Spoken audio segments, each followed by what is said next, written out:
بالعافية. الفيديو كان بيتكلم على واحدة ست بعتة بتقول: أنا لما جوزي بيوصل البيت وبسمع صوت مفتاحه بيفتح باب الشقة بطني بتوجعني. وكانت بتقول إن هي قد إيه بتكره نفسها وهو موجود، وقد إيه إن هي بتحط كرامتها وإنسانيتها على جنب أول ما يدخل البيت تاني، وبالعكس أول ما يخرج من البيت بتحس إنها بني آدمة طبيعية وإنسانة عادية جدا هي وولادها. وكانت بتقول إن هي مش عارفة هل ولادها لما يكبروا هيقدروا التضحية اللي هي قدمتها عشان يفضل أبوهم موجود في البيت وفي حياتهم. ونزلت الفيديو، اتفاجئت إنه جاب 1,800,000 وزيادة، وجاب كومنتات كلها فاجئتني. كومنتات كتيرة جدا لدرجة إن أنا حسيت إن العالم كله موجوع. أنا ما كنتش متخيل إن الحالة دي متكررة للدرجة دي، يعني واحدة بس اللي بعتت لي، لكن الدنيا كلها دخلت أكدت كلامها في الكومنتات. أنا مش مصدق. قبل ما نخش في الكومنتات اللي لفتت نظري، خلينا اقول ان كان في كومنتات ايجابيه. يعني كان في عدد مش كبير قوي، ما لا يقل عن 15 20 كومنت من وسط حوالي 2000 2500 كومنت. ال 15 20 دول كانوا بيقولوا: انا بحب جوزي وبستنى رجوعه ومش عارف ايه، وانا ربنا يخليه ليا والله يرحمه كان جميل، او الله يخليه لينا ويبارك فينا وبتاع. بقيه الكومنتات اتقسمت لثلاث اقسام. اول قسم، قسم الزوجات، اللي هو نفس قصه الست اللي انا بتكلم عنها. كومنتات غير طبيعيه. اول كومنت لفت نظري، ست كانت بتقول: احنا بنبقى عاملين زي العصافير على الشجره هي وعيالها، وهو عامل زي صوت طلقه الصياد. اول ما يسمعوا عربيته بتركن تحت البيت كل واحد يتفرق، ايا كانوا هم قاعدين بيعملوا ايه، كل واحد يروح اوضته يستخبوا، لا بيقعدوا مع بعض. التشبيه خوفني، صوت طلقه الصياد والعصافير. ايه ده؟ ايه ده؟ وكومنتات بقى من هذا القبيل كتيره جدا. واحده تانية كانت بتقول: انا بحس ان انا الاكسجين بيقل، صدري بيضيق عليا، بحاول ان انا ارد على قد السؤال، بحاول استنى الوقت اللي هينام فيه ويصحى تاني يوم يروح الشغل. طب ايه يا جماعه؟ انتوا محبوسين يا جماعه. هو الناس اللي عايشه كده طبعا، يعني اولا ربنا يعني يعافيكم ويصلح حالكم وحالنا جميعا. الموضوع فيه معاناه. الكومنتات توجع القلب، توجع القلب حقيقي. آه، الاكتر من كده، في رجاله دخلت قالت: انا بحس كده مع مراتي. ودي المفاجاه. طب طب طب الستات انا ممكن اتفهم ان ماشي ما بتشتغلش، ما عندهاش مصدر دخل، عندها عيالها ومش عارف ايه، فمكمله وخلاص، حاطه يعني الصبر في قلبها ومكمله. طب انت راجل، انت ايدك يعني حياتك في ايدك، ما تطلق. انت ليه عايش كده؟ عرفت ليه بقى عايشين كده؟ بصوا يا جماعه، انا يعني بابايا الله يرحمه كان مأذون، تمام؟ ولما كبر شويه في السن بقى نظره مش احسن حاجه، الله يرحمه يا رب ويحسن اليه، فبقيت انا بساعده وانا صغير. فانا حضرت جوازات وطلاقات كتيره اكتر مما حد ممكن يتخيل. بناء عليها بقى وحياتي اللي عشتها والمواقف اللي شفتها والناس اللي قابلتها، اكتشفت ان في رجاله مكمله في حياتها لاسباب غير ان عنده مراته وعياله والبيت والكلام ده كله. ده موضوع تعبير حلو جدا في درس العربي هتاخد عليه درجات. بتلاقيه مكمل في حياته لان هو خايف لا يطرد من بيته، وخايف لا يتاخد منه عياله لان مراته حاضنه وماضي على قايمه، فهو هياخد شنطه هدومه ويمشي. ففي ناس مكمله، رجاله، رجاله بين قوسين، في ناس مكمله حياتها عشان بس خايف يطرد من البيت. لو ادوله شنطه هدومه يبقى كتر خيرهم يعني. ده نوع، ونوع مش قليل على فكره. في نوع تاني من الستات بقى يا عيني مكسوره الجناح، القايمه بتاعتها مثلا قديمه او من زمان او سعرها بقى قليل بعد التضخم، فعادي يعني لو هي ب 100,000 جنيه، 100,000 جنيه النهارده دي مش رقم. زمان كانت ال 100,000 جنيه دي فلوس، دلوقتي بقت عادي جدا قيمتك ب 100,000 جنيه على الجزمه القديمه. فهي قاعده لا عندها دخل ولا عندها معاش ولا عندها حاجه، فقاعده مستحمله صوت تكة مفتاح، واللي بتوجع بطنها واللي بتكتم صدرها واللي زي طلقة الصياد وهم عصافير على الشجرة. و زي ما تتخيلوا، تخيلوا خيالكم مهما يجيب كومنتات هتلاقوا. الابناء بقى، لقيت ابناء داخلين بيتكلموا عن ابهاتهم ان العيال بتحس كده اما ابوها يجي.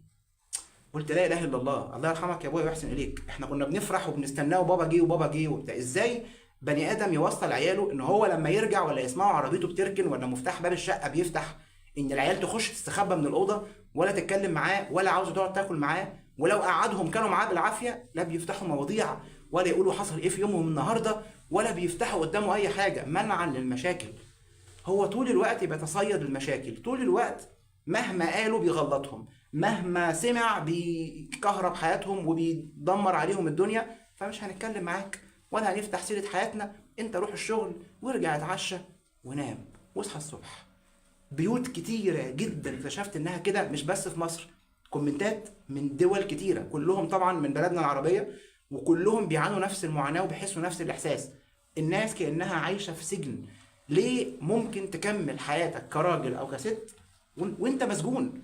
ازاي تبقى انت انسان عايش كده حياتك مكمل ومطلوب منك تربي عيالك وتخدمهم وتراعي مصالحهم، وانت بتحس ان بطنك بتوجعك لما شريك حياتك يرجع البيت، سواء كنت راجل مستني مراتك او زوجه مستنيه جوزها؟ ايه يا جماعة وجع البطن؟ واحد يقول لي انا دماغي بتوجعني، والتاني يقول لي انا جالي امراض الدنيا والاخره من استحمالي. طبعا هو يعني اللي بيصبر وبيكمل طبعا بيبلع لسانه ويسكت، فاللي بيبلع لسانه ويسكت ده بيجيله امراض غير طبيعيه. جالي كومنتات بتقول لي انا جالي المرض الفلاني، انا جالي والعياذ بالله ورم مش عارف فين، انا جالي مش عارف ايه، ربنا يشفي الناس كلها يا رب. إيه للدرجه دي ممكن لما انت تبلع حاجه غصب عنك تقف في زورك تجيب اجلك بعد الشر للدرجه دي؟ طب يا جماعه لا اله الا الله، طب ده احنا عندنا طلاق يعني. وليه بنعمل كده؟ اقول لك ليه بنعمل كده. عشان احنا في حديث مهم قوي قوي قوي ما بقاش حد بيسمع عنه خالص، ولا حتى في خطب الجمعه. خطب الجمعه اللي لسه هنتكلم عنها في لايف تاني ان شاء الله. الحديث بيقول ايه؟ قال رسول الله صلى الله عليه وسلم: خيركم خيركم لاهله وانا خيركم لاهلي. لو جيت اتكلمت وشفت نموذج من الرجاله اللي بتخش البيت ومراتاتها بتكره حياتها، هتلاقيه بيتكلم عن القوامه غلط، هتلاقيه بيتكلم عن الدين غلط، هتلاقيه بيتكلم عن اي حاجه ليها علاقه بربنا غلط. هو فاكر ان القوامه أسوأ، حسم وحزم بدون هدف. هو انا لازم ابقى انا مرعب، ده انا مرعب وخلاص، انا مفيش حاجه اسمها كده. طب مين قال لك كده؟ حتى لو كنت انت عانيت في شبابك ولا في صغرك من اهلك، انت ليه بتحمل مراتك وولادك مسؤوليات عيشتك اللي كانت مهببه وطلعتك معقد، مع احترامي لجنابك يعني؟ مين قال لك ان الابهات كده؟ ومين قال لك ان الازواج كده؟ ليه بنوصل للمرحله دي؟ حاجه تانية اهم من كل ده، الولاد الصغيرين اللي دخلوا في عيال كانت بتدعي على اهاليها، بتقول منه لله عيشنا العيشه اللي انت بتتكلم عنها دي كلها ومات الله لا يرحمه. انتوا متخيلين ممكن الاب يكون عامل ايه في عياله وهم كاتمين بقهم خايفين يكلموه؟ متخيل رعب؟ ما بيكلموهوش، فلما مات وربنا خده بطلوا يدعوا له بالرحمه بل بيدعوا عليه، عايشهم سنين سودة. انت متخيل ان لما النبي يقول صلى الله عليه وسلم خيركم لاهله بيتكلم في ايه؟ ازاي عيالك ما تحبكش؟ ازاي مراتك اللي بتاكل من ايديها وبتنام جنبها تبقى مش طايقاك وصدرها مخنوق وانت موجود؟ وتعالى هنا اقول لك، انت ما حسيتش بحاجه؟ يعني هي مخنوقه وبطنها بتوجعها ونفسها بيتكرش والعصفور والشجره والصياد وطلقه البندقيه، وانت ولا انت هنا ولا انت حاسس ومتكيف؟ يعني انت واخد بالك من اللي هي فيه ده وتمام، انت كده مسيطر راجل دوت كوم، انت كده بقى سوبر مان بقى اللي مسيطر وراعب البيت، والعيال الابره ما بترميها على الارض ما حدش بيرن، انت كده مبسوط. والله لو فهموك ان كده الرجوله، انا اسف يعني انت وهم غلط. الرجوله ملهاش دعوه باللي انتوا بتعملوه ده خالص. لو مراتك ما كانتش مستنيه رجوعك وعيالك ما بيفرحوش برجوعك وما بيحبوش يحكوا لك مشاكلهم وحكاياتهم، عملوا ايه في الفصل النهارده، عملوا ايه في النادي النهارده، عملوا ايه في حياتهم مع اصحابهم، لو بيخافوا يحكوا لك، يبقى انت اب فاشل. اب فاشل. وما تفتكرش ان انت كونك اب ان انت من حقك كل الصلاحيات، لا ده مش حقيقي. كونك خلفت ده مش يعني مش اكسبشن، عندك مخلوقات تانية كتير بتخلف. الخلفة مش انجاز. ايه بقى الانجاز حضرتك؟ انك تبقى اب، انك تبقى زوج. الانجاز ان مراتك تستناك وتفرح لما تتكلم معاك وتحكي لك وتسمعها، ومش معنى كده انك تبقى دلدول، عشان في ناس بتخلط ان انا ابقى قاسي وان انا ابقى حاسم او ابقى مراتي تركبني. ايه ما تركبك ايه؟ وانت لما تسمعها وتتكلم معاها هتبقى انت مراتك راكباك؟ ولما انت تبقى انت مراتك خلاص كارهه وجودها وحياتها وانت موجود ونفسها تموت؟ انا في كومنتات دخلت ناس بتقول انا بتمنى اموت، بتمنى اول ما يفتح باب الشقه يا رب يخش يلاقيني واقع على الارض ميته. متخيلين العيشه شكلها ايه؟ البيوت مقفول عليها الابواب شكلها ايه؟ عايزين بقى المجتمع اللي معظمه ده، وطبعا اللي ما شافش الفيديو بتاعي او اللي ما علقش اكتر، لان انا في 2 مليون شافوا تقريبا والكومنتات حوالي مش فاكر 150 او 200 الف، لكن اللي ما كتبوش كومنت، اللي ما كتبوش انتوا عايزين حياتنا تبقى عامله ازاي؟ لما انت تبقى عايش في بيت عامل كده هيطلع الناس عامله ازاي؟ المعقدين والناس اللي بيتعبوك، اللي بتقابلهم في الشغل واللي بتقابلهم في الشارع واللي بتقابلهم في حياتك واللي بتتجوز منهم واللي بتتجوزي منهم، هم غالبا طالعين من بيوت عامله كده. الام مش طايقه حياتها، الاب مش طايق حياته، العيال مستنيين ابوهم يموت او مستنيين يخرج يروح الشغل. دي حياه. انا مش قادر افهم ليه وعشان ايه؟ ومين قال لكم ان كده رجوله؟ دي مش رجوله. لما عيالك يدعوا عليك، انت متخيل يدعوا عليك يعني ايه؟ انا في احدهم قال لي انا ابويا لو مات مش هدفع ديونه. قلت له ليه؟ قال لي خليه يتعذب بيها. متخيلين؟ عاوز ربنا ينتقم له منه، قال لك انا مش هدفع ديونه. ليه؟ كان مش عاوزه. يروح ربنا يحاسبه. ليه توصل عيالك للشكل ده؟ وليه توصل مراتك للشكل ده؟ والازواج المحترمين يعني اللي كانوا بيشتكوا بيقولوا انا حاسس كده مع مراتي، انا حاسس بيك على فكره، بس انت اكيد في حلول يا اخي. اكيد في حلول، مهما كان عليك قايمه ولا مهما كان عندك مشاكل او خايف تطرد من البيت، دي عيشه. واحد كاتب بيقول لي انا بحس كده بالظبط بس مع مراتي. طبعا مع احترامي ليه على راسي، انا مش قصدي حاجه، بس ليه يا اخي؟ عشان ايه يا اخي؟ عشان تبات في الشقه؟ عشان خايف تدفع فلوس القايمه؟ طب هو حد عاقل يمضي قايمه اصلا؟ يعني ده موضوع ثالث بقى نتكلم فيه بعدين. هو في بني ادم يمضي قايمه؟ فانت بتتكلم دلوقتي في حاجه مهمه قوي. يا عم خلاص مضيت قايمه وخلاص اوكي، كتفوك وربطوا رقبتك، حلو الكلام. طيب وانت طبعا طمعت في ان هم يجهزوا نص الشقه معاك وبلا بلا بلا بلا بلا، وتستاهل لان هم جابوا معاك حاجه. الطبيعي والصح والدين انك تجيب كل واي حاجه، وهي ما تجيبش اي حاجه وتاخد مهر، وفي الاخر ما تمضيش قايمه. هم هيجيبوا معاك حاجات يا باشا، يكتبوا قايمه وتكتب ورجلك فوق رقبتك، ده حقهم بفلوسهم. كان في مثل في الارياف بحبه جدا اسمه بيقول لك ايه، لو مراتك ليها مدود في البيت هده. المدود ده للناس اللي ما تعرفوش يعني، البيوت الطين زمان كان بيبقى فيها كده حاجه بيلت ان زي رف كده. رف ده حاجه بيلت ان طالعه من الطين من فوق ما بتشالش، تحط عليها اللمبه الجاز. للي مش عارفين اللمبه الجاز يعني، كان اسمه مدود. تحط المدود عليه اللمبه تنور وبتاع، ما كانش فيه نجف ولا كهرباء ولا الكلام ده. فالمثل من زمان قال لك لو مراتك ليها مدود في البيت، يعني لو هي تمتلك هذا المدود وهي اللي جايباه بفلوسها او هي اللي بنياه بفلوسها، هده. انت متخيل؟ ده مش لحاجه، ده عشان ما تجيش تقول لي انا حاسس ان مراتي لما بترجع البيت صدري بيطبق عليا وبحس ان انا عايز اموت وان انا بطني بتوجعني لما بتدخل عليا. لا يا جماعه مش كده يا جماعه، احنا عايشين الحياه دي عشان نتعذب؟ هو احنا عايشين بنتجوز وخلاص، بنخلف وخلاص؟ الموضوع ايه يا جماعه ده؟ انتوا كانكم محكوم عليكم بالحياه. يعني الست اللي مستحمله دي ممكن اتفهم ان اوكي ممكن تتحرم من الفلوس، جوزها قاسي ياخد منها عيالها، اطفالها صغيرين مش رجاله يقدروا يصرفوا عليها، او بنات شغالين حتى يعرفوا يساعدوها. خلاص يعني امرها الى الله. انا بقيت بقول لهم لعل الله يحدث بعد ذلك امرا، ربنا قادر يصلح حالكم. انما هل احنا المسكوت عنه في بيوتنا للدرجه دي؟ الناس عايزه تموت. ايه العيشه دي يا جماعه؟ ومستغربين قوي احنا ليه عاملين كده في حياتنا، وليه بنتخانق في المواصلات وبنتخانق في الشارع وبنتخانق في الشغل وبنعمل ذنب ومؤامرات ودسائس في حياتنا. اذا كنت انت اصلا مكهرب بيتك، ما طبيعي تبقى انت في الشغل لا تطاق.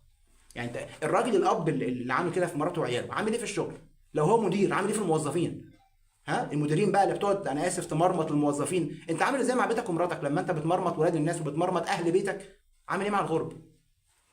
انا اتفاجئت، الفيديو ده فاجئني، والكومنتات دي كلها للاسف ما كانش عندي وقت من شغلي والوقت مشغول ارد عليها حتى باستفاضه او اطلع في فيديو اشرح. جات لي الفرصه النهارده ان انا اطلع اتكلم معاكم. يا جماعه الحياه اللي احنا عايشينها دي قلتها احسن، قلتها احسن. الجواز حاجه بتساعدنا نعيش احسن. انا عايش كويس وانا سنجل والحمد لله رب العالمين. لو انا مراتي اللي هختارها دي مش هتخلي حياتي احسن، لا انا افضل سنجل. هو انا ايه؟ هو انا لازم مكتوب عليا ان انا لازم اتجوز؟ لا مش هتجوز غلط، مش هتجوز غلط. فيا جماعه لا، الحياه ما بتتعش كده. والله يكون في عون كل الناس اللي كتبوا كومنتاتهم واللي اتكسفوا يكتبوا. وربنا يبارك في الناس اللي دخلت قالت انا بحب جوزي وانا بحب مراتي وانا بحب، ربنا يبارك في ويكثر من امثالهم. واكيد في غيرهم اتكسف يقول او خاف من الحسد. لكن كلموا الناس يا جماعه، كلموا الناس. يا تتجوز صح يا ما تتجوزش، يا تكون بتعرف تربي عيال وتطلع عيال اسوياء للمجتمع، احرار مش عبيد ليك. في فرق ان يبقى ابنك حر يطلع يتعامل مع المجتمع ان هو حر مش عبد، وانك تطلعه عبد ليك. يمين يمين شمين شمين، دي مش طريقه. انت مجنون، انت مجنون. وتاني كونك اب دي مش ميزه عند جنابك. مخلوقات كتيره بتخلف عادي، عادي. الميزه عند البني ادم انه بيكون اب مش انه بيخلف.